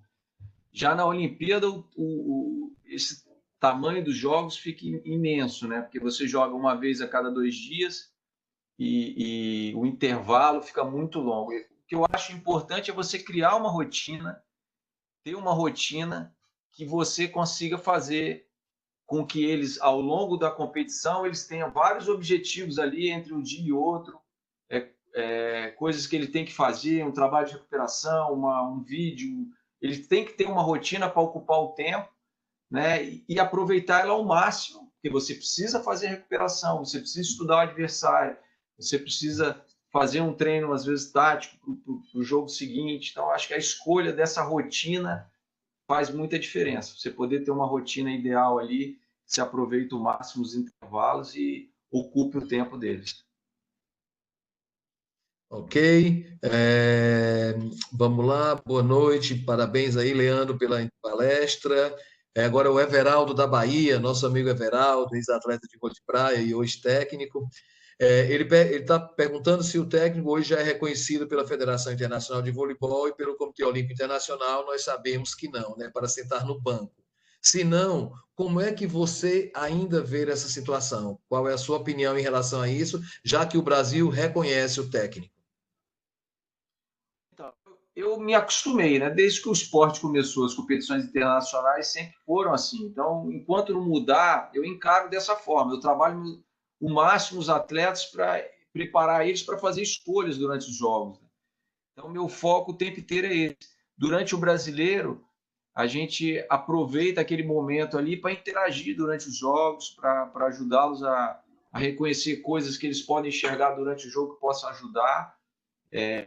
Mas, principalmente, a gente já sabe que assim, sempre foi assim, então eu continuo trabalhando. Enquanto não houver uma mudança, eu vou continuar focado dessa forma, sem esperar a mudança. Tem uma pergunta aqui que eu vou transferir a pergunta para o Alisson, tá? que pede para você. Alisson, está me ouvindo? Estou te ouvindo. Tá, vamos lá. Pergunta aí ao Brachola e ao Alisson, né? Então, transferindo a pergunta para o Alisson. Com qual dupla adversária você se imagina jogando a final em Tóquio? Aí, no finalzinho aqui, a observação, eu queria até mudar, porque diz saudações rubro-negras. Vamos mandar saudações tricolores aí para o Alisson. Obrigado. Tu imagina de quem é a pergunta? Radamés, né? Vamos lá, obrigado pela pergunta aí. Olha, sinceramente, escolher assim, né? Eu tenho que jogar 8 jogos antes aí de chegar a essa final. Como o Leandro falou, só 24 times nos Jogos Olímpicos. Você coloca o top 15 aí, tem 15 times, não é da boca para fora. Quem acompanha o vôlei de praia sabe disso, sabe isso. Mas eu acho que Brasil pode ter Noruega, pode ter vários times bons, assim, fazem parte disso, mas Brasil e Estados Unidos têm o seu charme. Eu acho que seria muito legal uma final Brasil e Estados Unidos. Legal. Ô, Alisson, deixa eu aproveitar e eu te fazer uma pergunta, tá? A gente, aproveitando aí a carona do Rada, você é um atleta que pode fazer uma história olímpica de conquistas de medalhas olímpicas superior a todos os outros atletas nessa próxima Olimpíada. Você tem uma prata em 2012, você tem um ouro em 2016 e você pode conquistar um outro ouro agora em 2021, tá? A gente tem o Ricardo e o Emanuel, que eles têm um pódio olímpico, uma prata, ou um bronze, uma prata e um ouro. Isso é uma pressão a mais ou isso passa totalmente despercebido para você entrar para jogar na Olimpíada de Tóquio? Olha, totalmente despercebido, franco com vocês. Realmente eu sou muito grato às medalhas que eu conquistei, às Olimpíadas que eu participei, mas o meu objetivo, sinceramente, do fundo do coração, é chegar bem fisicamente, mentalmente. Eu vou estar com 35 anos de idade, estou competindo contra atletas de 25, 26. Hoje eu me coloco assim, quando eu fui jogar com o Emanuel, ele já era campeão olímpico e a nossa diferença era de 13 anos, ele já tinha ganhado tudo e estava competindo contra atletas mais jovens. E hoje eu me coloco assim, hoje a gente terminamos o ano passado em terceiro do mundo e os top 5 ali eu era o mais experiente, mais velho.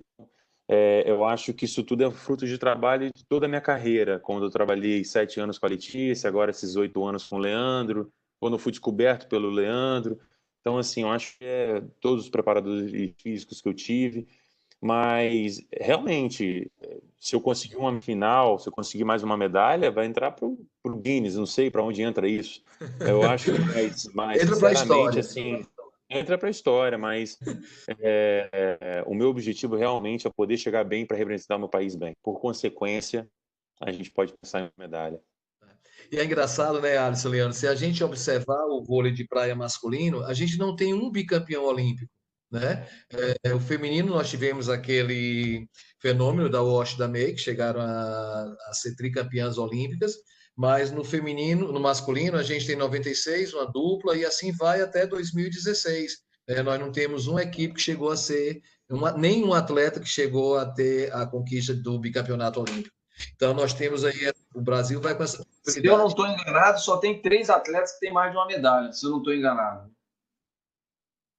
No masculino. Nós temos masculino. Ricardo, Alisson e o Emanuel? Eu acho que não tem mais ninguém que tem mais que duas. Mais que uma. Acho que não. Acho que você está certo. Entendeu? Acho que você está certo, sim. É isso mesmo. Vamos lá, continuando aqui. Aí vai para o Alisson aqui de novo, tá? Mostrando que algumas duplas têm dificuldade para se adaptar à competição longa, né? E uma vez que o desgaste emocional ele é mais significativo, né? Você, Alisson, já tem essa experiência. Isso em Tóquio, nos Jogos Olímpicos, pode ser um diferencial positivo a seu favor? Sem dúvida, sem dúvida. Quando eu cheguei para 2016 já foi um diferencial, né? A nossa equipe conversava muito sobre isso, o Leandro perguntava a minha opinião. Tudo que eu fui preparado para 2012, pela equipe multicampeã que eu tinha, a Letícia com 2 Olimpíadas nas costas, o Manuel estava indo para a 5ª. Então, eu consegui me preparar melhor para 2016 com a experiência e também ajudar o meu time, né? Então, realmente é muito difícil jogar um jogo e ter que esperar 48 horas para jogar um outro jogo. É muito difícil. Isso para um atleta que quer chegar logo na linha de chegada e quer chegar logo no objetivo, e nesse momento você vai vendo os outros times jogando, medalhas na Vila Olímpica, é muito difícil.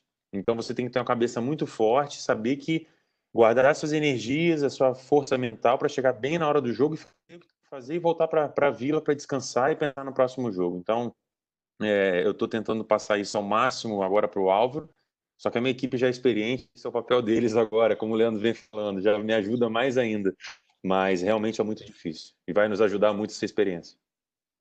Obrigado, Valder. Essa pergunta do nosso amigo Valder, nosso companheiro da unidade do vôlei de praia. Carol técnica, Carol Gaúcha, mas é técnica, mora lá no Ceará. Obrigado aí pela participação. Carol está aqui conosco todas as terças-feiras. Boa noite, Leandro. Gostaria de saber se existe diferença nas pré-eleções dos jogos nas competições nacionais e internacionais, bem como nas diferentes fases das competições. Aproveitando a oportunidade, também gostaria de dizer que sou uma fã do teu trabalho. Obrigado. Então, o brasileiro, você sabe que vai sentar no banco. Às vezes tem torneios que a gente faz uma escolha, às vezes o último torneio antes do Mundial, a gente pode fazer uma escolha de não sentar e deixar os atletas já irem se acostumando. Mas, normalmente, então a preleção, você pode encurtar um pouco do que você está falando, porque coisas que acontecem durante os jogos, você vai estar junto para tomar decisões ali, ajudando a tomar decisões. Né? No Mundial, você tem que já olhar as opções que eles vão ter durante o jogo e as situações que você acha que eles vão passar e você acaba passando um pouco mais de informação. Uma coisa que acontece ao longo da competição, você às vezes tem jogos que você tem pouco tempo entre um jogo e outro. Né? Às vezes você acaba de jogar, às vezes tem que esperar um resultado para saber qual time que você vai jogar e daí você tem pouco tempo. Então, a preleção ela varia um pouco em relação a isso. Normalmente, tem um tempo, mais ou menos um padrão, que você conversa com eles, mostra as situações que podem acontecer e como eles vão agir, como você acha melhor eles agirem. Né? Mas, normalmente, você mantém um padrão. A diferença maior é para o brasileiro mesmo. Você sabe que vai sentar no banco, ela acaba ficando bem mais curta. Ok, nós temos uma pergunta aqui do professor Biratã dos Santos. Professor Leandro, lesões ou adiamentos de competições? Para você, qual a maior frustração dos atletas antes dessa pandemia? Como lesões? Lesão ou adiamento de competições? O que você considera que é a maior frustração? Eu acho que a lesão, né, ela preocupa mais, ela frustra mais. Você vê os outros jogando, porque o adiamento é frustrante também, lógico. Mas todo mundo está no mesmo barco, né? A lesão, você acaba sendo obrigado a estar afastado e só que os outros vão estar jogando. Acho que a frustração é maior. Eu fui falar aqui da competição em Jericoacoara, já tem um monte de gente aqui, com certeza tem que olhar para Jeri para fazer competição de vôlei de praia lá. Vamos com calma, né? Quem sabe a gente chega lá, né? Vamos lá, Leandro. Como você consegue ser tão calmo em situações de completo desespero em etapas e jogos? De onde vem essa calma toda? Quem está perguntando é o Renan Rippel. Ele é muito calmo também, viu? Eu já tive a oportunidade de assistir jogos do lado dele. Ele é de uma tranquilidade ímpar, entendeu? Quem tiver um dia do lado dele assistindo um jogo com ele vai perceber, né, Leandro? Né, o Renan? Abraço para o Renan, obrigado aí. Ontem foi o aniversário da Ágata, a esposa do Renan, nossa atleta olímpica também. Fica aqui mesmo. A Ágata aí. Parabéns para a Ágata, obrigado, Renan. Então, na verdade, quem vê cara não vê coração, né? Então, obviamente que para o técnico o ideal ele quer estar jogando dentro de quadra, né? Ele quer estar do lado de fora, a parte da torcida, mas eu busco o jogo inteiro, eu olho o jogo como se eu estivesse analisando o jogo, entendeu? Isso me ajuda um pouco, né? As escolhas que eles fazem por exemplo, uma coisa que aconteceu comigo na final olímpica, quando o Adriano, que eu estou vendo aqui, que estava do meu lado, quando acabou o jogo, eu acho que eu levei uns 45 minutos para dar vontade de festejar. Eu parecia que eu ainda estava no meio do jogo, tão concentrado que eu estava no jogo, e fiquei tão focado ali que não consegui relaxar depois que acabou, né? E então eu me acostumei a ser assim. Durante os jogos eu estou muito mais avaliando do que torcendo, porque não posso falar muita coisa. Na Olimpíada, então, você está numa arquibancada lá 100 metros de distância, né? Então, mas não é fácil, não. O coração bate forte.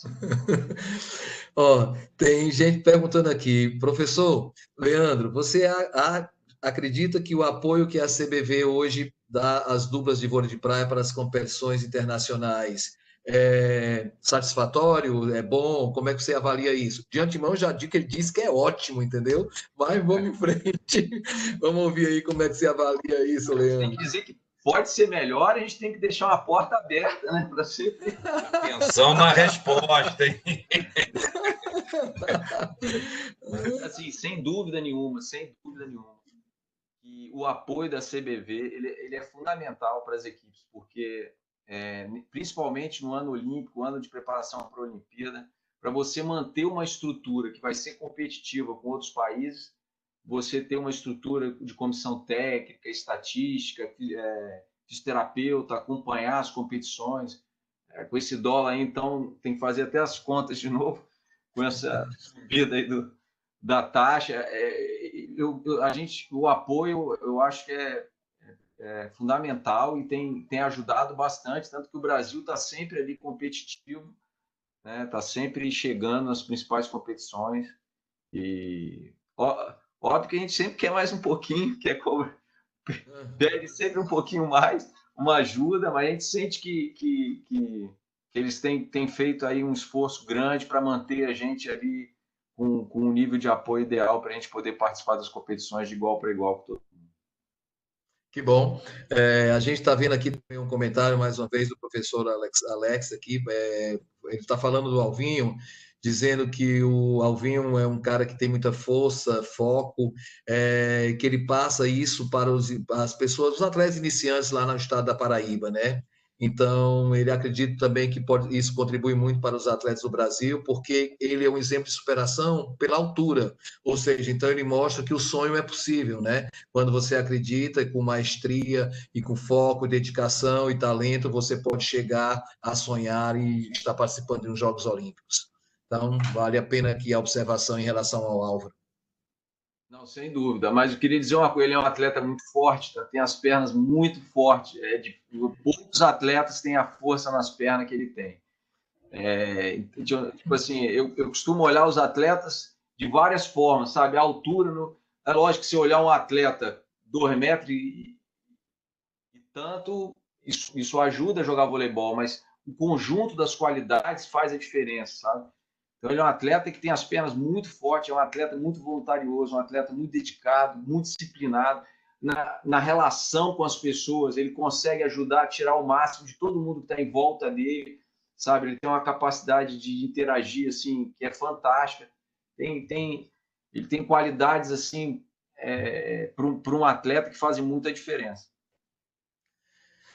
Aqui o professor Ricardo está dando os parabéns ao Leandro e parabéns ao Alisson, né? Está dizendo que a CBV está realmente dando um show com essas plataformas de discussão e de bate-papos virtuais durante as semanas, né? Onde a gente consegue, durante as noites, estar junto discutindo um pouco de voleibol.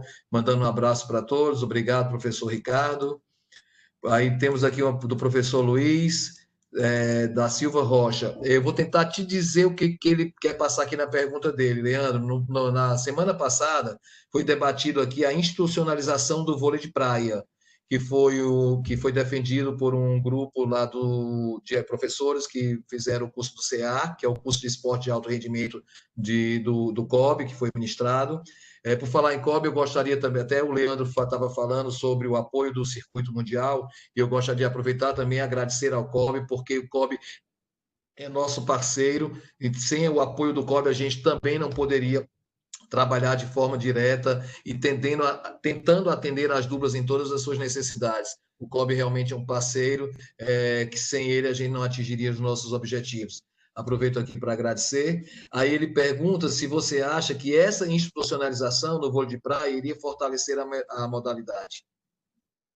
Mas institucionalização em que sentido? Desculpa. Na realidade, quando eles apresentaram o trabalho, o vôlei de praia, o atleta defender uma instituição, ou um clube, ou uma associação, ou uma universidade, ou seja, aonde eles, como se fosse mais ou menos o modelo do vôlei de quadra.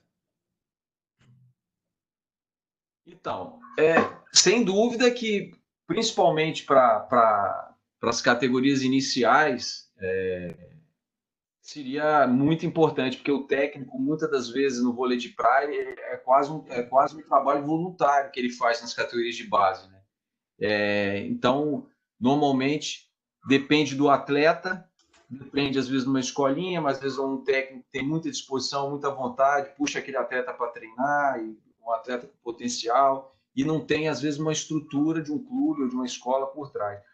O que eu acredito, assim, uma coisa que eu acho que no Brasil seria muito importante, quando eu olho aqui o Espírito Santo como exemplo, a gente sabe que no Brasil tem muitos clubes ainda fortes, mas tem muitos lugares que os clubes perderam um pouco da força, infelizmente, porque era muito bacana você aquela convivência no clube, treinamento, tudo que envolvia o clube era muito bacana. Aqui no Espírito Santo, infelizmente, eles perderam um pouco, os clubes ficaram um pouco mais sociais, os que eram clubes esportivos diminuíram. Então, o que eu acho é que as escolas tinham que tomar parte nisso. Tipo, o esporte tinha que ter um pouco mais de participação na escola. Você vê já as competições surgirem, você vê estados muito organizados nas competições escolares, eu acho muito bacana, e eu acho que outros estados tinham que seguir esse caminho, sabe? Se conseguir essas instituições apoiar, seria muito bacana. Tem a competição de clubes, né? Do CBC, não tem? Do vôlei de praia, está tendo, acho que está no segundo ou terceiro ano. Eu acho muito bacana, se conseguir se desenvolver por aí, seria muito legal. Agora, eu acho que a escola seria um caminho assim que tem maior capilaridade, sabe? Você atinge o maior número de pessoas que pode estar praticando, pode estar jogando, pode estar competindo. Tá. Alisson, tem uma pergunta aqui para você. Alisson, está me ouvindo? Oi? Tá. Lembrando um fato que ocorreu e pedindo para você comentar sobre esse fato. Primeiro, te parabeniza pela atitude. Quando da mudança da dupla que você passou a jogar com o Álvaro, teve um episódio que ele precisaria jogar uma etapa com o Ricardo, embora ele já estivesse treinando para jogar com você, poderia ser a estreia de vocês, mas caso ele jogasse com o Ricardo, ele poderia ter o título de campeão brasileiro. Então, você provou o grande caráter que você tem, o atleta que você é diferenciado fora das quadras, quando permitiu que ele jogasse essa etapa com o Ricardo, e ele pede para você comentar um pouquinho sobre esse fato. Como é que você chegou a essa decisão?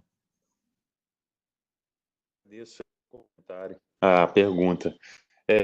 O Leandro está aí de prova. Nós estávamos treinando e nosso objetivo era os Jogos Olímpicos, classificação para os Jogos. E o Alvinho nos comunicou falando: olha, eu vou jogar com você essa etapa de João Pessoa, Leandro e tal. E eu falei: você tem certeza disso? Porque não, a gente tem que entrosar. Eu também acho. Eu falei: não, também acho certo. Só que acabou o treino, eu fui para casa e fiquei pensando muito nisso. Poxa, eu acho que ele merece, tenho certeza, ele merece ser campeão brasileiro, e o Ricardo também, por tudo que eles fizeram, pelo Ricardo também ter me ajudado a formar esse time, a fazer essa ponte entre eu e o Álvaro.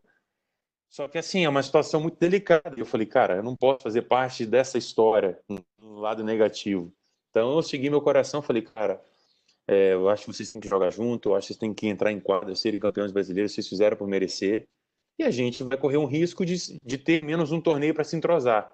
Mas tudo que você planta na vida, você colhe. Eu acredito nisso. E no final de tudo, deu tudo certo. E eu continuo tendo essa mentalidade. Acredito muito nisso. Bacana. Eu lembro desse fato também, e pode ter certeza que ele foi um fato extremamente comentado, e a sua atitude foi elogiada por muitas pessoas naquela etapa de João Pessoa. Obrigado. Valeu. Tem o professor Elcio aqui, Leandro, ele fala para você quais as características técnicas que você considera essencial para um atleta fazer a transição da base para o adulto. Com essa pergunta, eu vou depois fazer só mais um comentário do que tem aqui. Nós já estamos chegando a 21 horas e 45 minutos, né? Tem muitas perguntas aqui ainda, Leandro. Isso aqui depois a gente pode passar para você, né? Então, a gente vai conversar aqui mais um pouquinho. A gente tem 10 minutos ainda aí para a gente encerrar e a gente vai tentar ao máximo aqui. Eu deixo um momento para as considerações finais. Eu quero ouvir você, quero ouvir o Alisson, tá? Mas antes, vamos a mais essas perguntas aqui para a gente poder conversar ainda mais um pouquinho. O vôlei de praia, né, pela característica dele, ele tem cobrado muito a qualidade técnica dos atletas, né? E tem que ter um equilíbrio, né? Porque as funções que o atleta faz no jogo, ele passa praticamente por todos os fundamentos. Às vezes a escolha é ser defesa e ser bloqueio. Os outros fundamentos todos têm que fazer. Então, um equilíbrio, na verdade, um equilíbrio técnico nos fundamentos, eu acho a parte mais importante. Se tiver algum fundamento que ficar para trás, ele vai ser explorado pelo adversário ali o tempo inteiro, que seja um passe, questão da levantada, o ataque, o outro lado vai explorar aquele fundamento que ele tem dificuldade. Então, o principal é conseguir ter um equilíbrio. Obviamente, bloqueio e defesa, dependendo da característica, um vai ser bloqueador, outro vai ser defensor.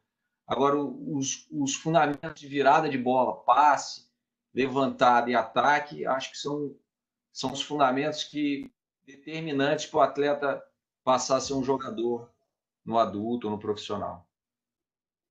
Ok, obrigado.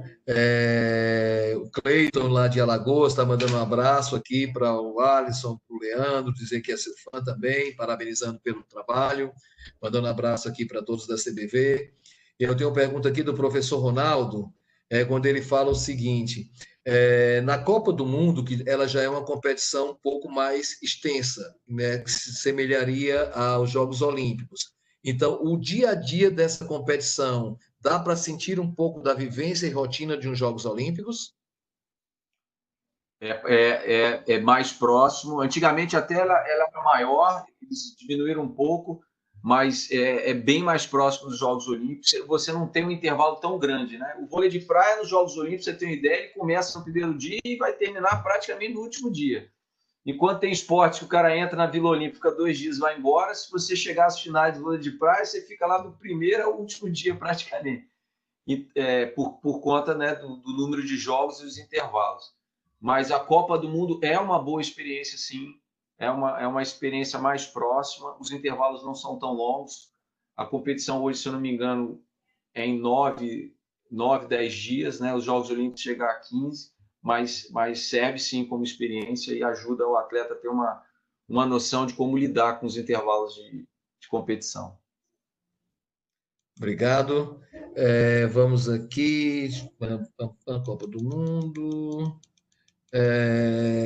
Uma observação aqui do professor Carlão, parabenizando o Alisson e o Álvaro, exemplo de simplicidade e competência. Professor Leandro, você teria como você pode dizer que enxergaria o vôlei de praia daqui a 10 anos? É um esporte que está em desenvolvimento, né? Eu acredito muito assim que uma parte do jogo está indo para o lado da velocidade, assim, o jogo está ficando mais rápido, as ações, os atletas estão conseguindo manter o nível de jogo que fariam com bolas mais altas, com bolas mais rápidas, estão conseguindo ter regularidade nisso. Então, a versatilidade, qualidade técnica e a velocidade do jogo são 3 coisas que estão evoluindo muito. Você vê a dependência de atletas jovens com força, cada vez mais atletas fortes entrando.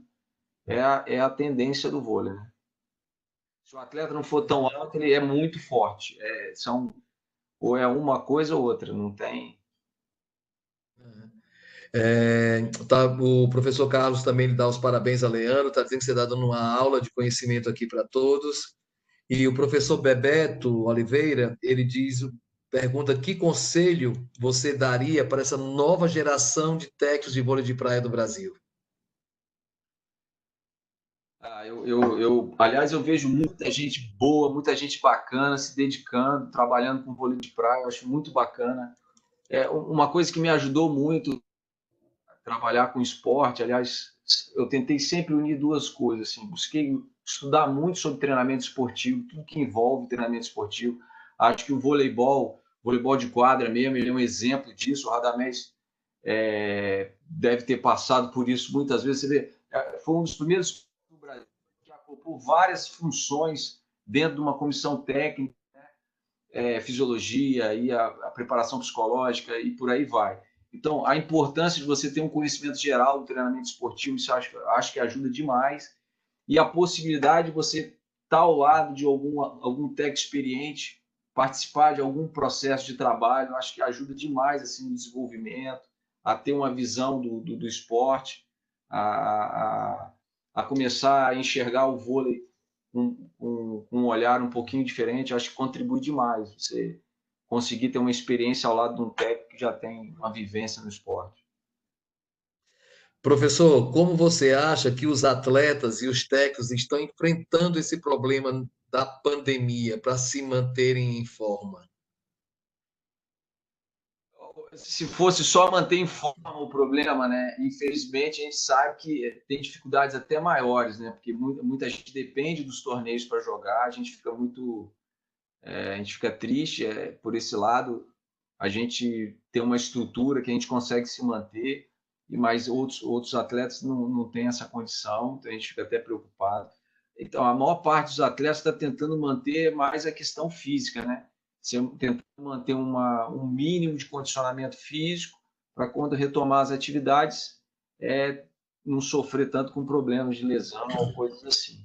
Acho que a maioria está indo por esse caminho. Tem lugares que está tendo a possibilidade de treinar, outros estão com mais dificuldade, mas acho que o ponto central para a maioria deles é manter o condicionamento, uma parte do condicionamento, pelo menos um mínimo de condicionamento físico para quando retomar as atividades. Tá bom. Gente, a gente está chegando aqui a 21 horas e 51 minutos, 52 minutos. Eu vou pedir aqui para o Alisson dar uma palavrinha final para todo mundo, tá? Vou deixando aqui o meu agradecimento a todas as pessoas que tiveram praticamente essas 2 horas aqui com a gente. Alisson, dizer a você que você só engrandeceu, tá? Esse nosso encontro aqui. Gostaria de ouvir você um pouquinho, suas considerações finais. Mais uma vez, obrigado pela sua oportunidade. Escutar essa aula do Leandro aí também é muito bacana. A gente está todo dia junto, mas, poxa, sempre bom escutar coisas diferentes, coisas de experiência fora de quadra. Não poderia imaginar, sempre olho para ele, parece que nunca sofre na hora do jogo, mas está sempre tranquilo, mas eu sei que ele sofre. Mas é muito bacana. Espero contar com todos vocês sempre. Espero um dia participar também. Eu acho que semana que vem estou participando aqui.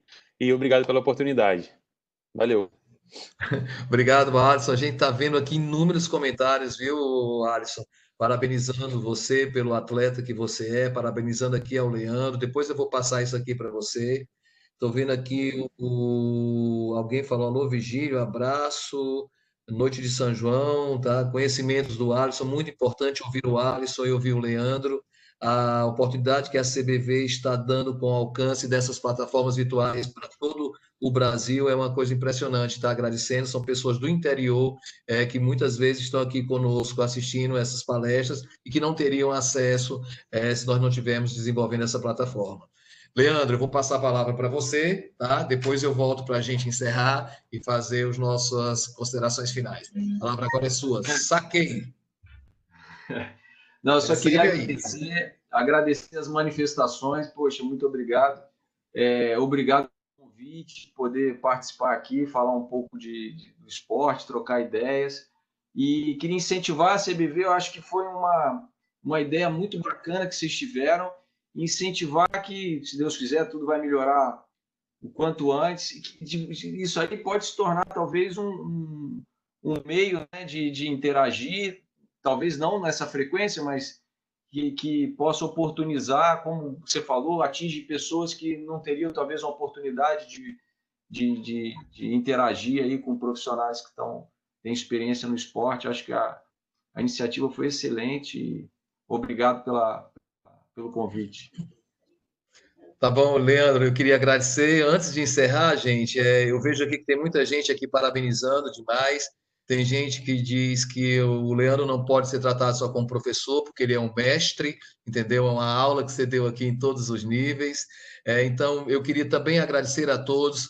Mais uma vez, lembrar que nós temos gente aqui do vôlei de quadra, eu fico extremamente honroso quando eu vejo o pessoal da quadra assistindo às palestras da praia, eu acho muito bacana, professores de todos os lugares desse Brasil, participação do Alisson aqui para a gente é uma honra, Leandro, você também é de ouro, tá? Tanto que eu já vim de amarelo aqui, viu, gente, que já é para deixar energia positiva para o ouro, estou vendo que o Beré também está ali de amarelo. Agora eu queria encerrar. A gente não vai poder cantar parabéns, mas ela está nesse momento ouvindo a gente. Então, Agatha, eu fui ali no jardim, peguei umas rosas, vai para você. E eu queria pedir a todo mundo uma salva de palmas, como se estivesse cantando parabéns para a Agatha, pelo passagem do seu aniversário, e também torcendo para que você faça brilhantes Jogos Olímpicos. Tá? E boa noite, obrigado a todos. Virgílio, só lembrando que a Agatha vai estar aqui com o Alisson na semana que vem. Fala. É verdade, eu e a Alice vamos estar. Que bacana. Que delícia, eu fiquei escutando vocês aqui escondidinha, mas vocês falaram que eu estava aqui, seus danados. Como não falar, né? Eu estava aprendendo aqui com vocês. Ai, que delícia ficar escutando. Obrigada por abrir esse espacinho para mim.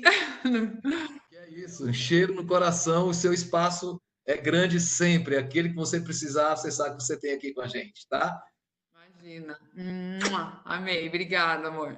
Cheiro no coração, vamos encerrando, porque falta, né, realmente a gente tem limite de horário com a plataforma. Muito obrigado, extremamente feliz em poder realizar mais esse encontro. E se Deus quiser, terça-feira nós estamos juntos de novo. Abraço, cheiro grande no coração. Boa noite. Beijo.